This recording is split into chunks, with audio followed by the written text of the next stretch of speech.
everybody, and welcome to Rotting Flesh Movie Reviews.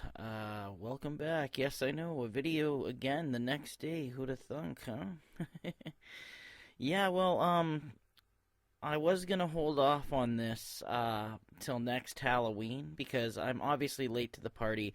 Not only was I late for the new release of Halloween Kills, for this series, but I was also late in general just reviewing this series. The truth is that I'm watching them right now, and I figure instead of waiting till next year, now that they're fresh in my mind, why not just do the Halloween series? It's easy to choose the next movie. So anyway, I'm gonna talk a little bit about my complicated relationship with Halloween right now. Halloween was a movie that I seen after I watched, like, all the big names already. Like, I already seen Jason, Freddy, Chucky, and Leatherface, and they were all, fairly gory, or, they stuck out quite a bit. And, when I seen Halloween, I rented it, and I honestly wasn't that impressed. I was younger, but I remember not caring for it much, and I seen the rest of the series, and even still, I wasn't that interested in Michael Myers whatsoever, and I think that might have had a lot to do with the fact that I already knew who Michael Myers was. When Rob Zombie put out his Halloween, suddenly I loved that. Now stick with me. I know you hate me right now, but let me finish. Um I was a pretty young guy when that came out, and it was edgy and it was dark, and I really liked that. So I kind of gravitated more towards the Rob Zombie film.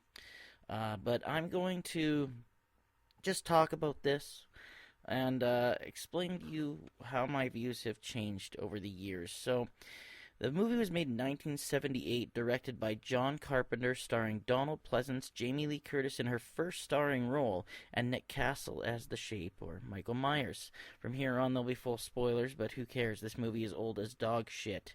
So, Halloween tells the story of a young child named Michael Myers who stabs his sister to death on Halloween night after her and her boyfriend bone in about 40 seconds. This was shot in POV. That was pretty innovative at the time, but was actually copied from the arguably first slasher film ever made. That Canadian film being Bob Clark's 1974 classic Black Christmas. We'll get into that one eventually. When we cut to 15 years later and are introduced to this franchise's Batman, Dr. Loomis, played by Donald Pleasence, is arriving at Smith's Grove Sanitarium to retrieve Michael for a court hearing. When he arrives, there's patients wandering the grounds in a rainstorm. Eventually, Michael steals Loomis's ride and flees back to his hometown of Haddonfield, where he murdered his sister. To do what? We aren't sure yet. Or are we? I guess. When he gets there, he stalks a group of teenage babysitters, the leader being Laurie Strode, played by Jamie Lee Curtis. With Loomis on his trail, he picks them off one by one until the final showdown between him and Laurie. Of course, you all know who Michael Myers is and what he looks like and what he kills people with, so I'll just move on from there. John Carpenter's directing style here is unique and old school, meaning like there's certain things he pulls that are kind of new, or at least if at the time they seem new.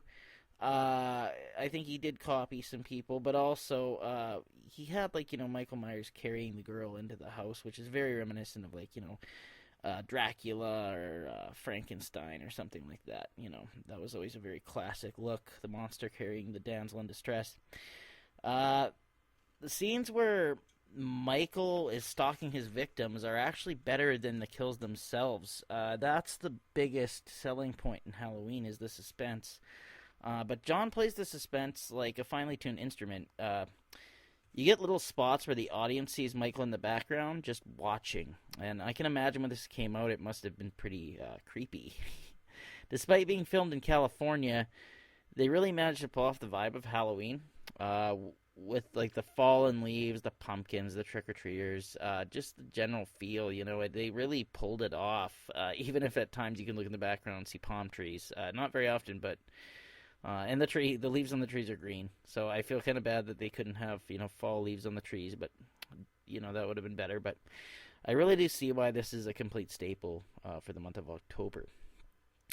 When it comes to the acting, Donald Pleasence his unhinged performance really was the standout, as it should have been. I mean, I always found the teenagers to be a little outdated sounding. Jamie Lee Curtis, like I know it's just her character, but she seems more like a 40-year-old woman to me in this movie than a teenager. But that doesn't really matter uh, that much, I guess. She was never my favorite final girl, though. I will say that. But you got Donald Pleasance basically doing Shakespeare monologues. So what do I know? Outdated. Yeah.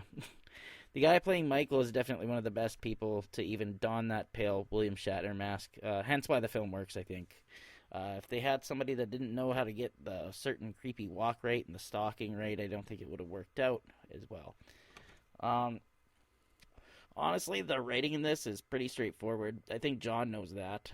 But it begins strong and keeps up a steady pace of unease. And I never noticed the first 10 times I watched it, but the ending is actually amazing. And again, I think they have Bob Clark to thank for that.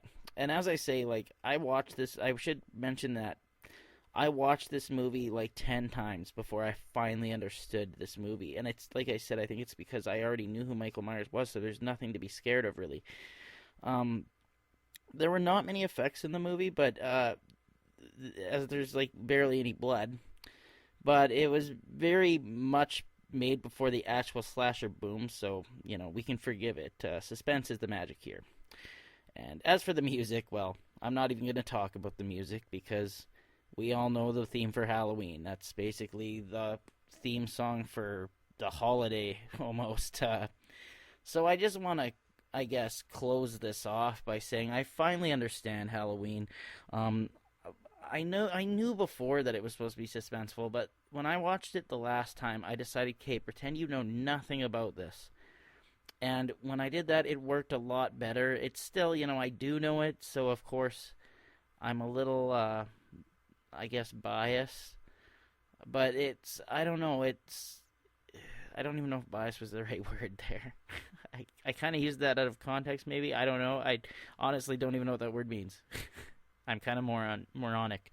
But I do finally get Halloween. It is a classic, and it should be up there. It did influence a lot of movies, and I would say that when it comes to suspense, I mean, if you're watching it for the first time, you don't know who Michael Myers is. Kind of like the Child's Play movies, if you don't know if Andy's killing people or if Chucky is, spoiler alert. But yeah, pretty good, pretty good. And I give this movie an 8 out of 10, which I think is pretty good compared to what I would have given it about 5 years ago. So it won me over finally, and I think it deserves to be a classic. And thank you for watching. Stay tuned, and hopefully soon I will do Halloween too. And I'm gonna try and put these out as often as I can now. So everybody be prepared for that. Thank you for listening. Bye.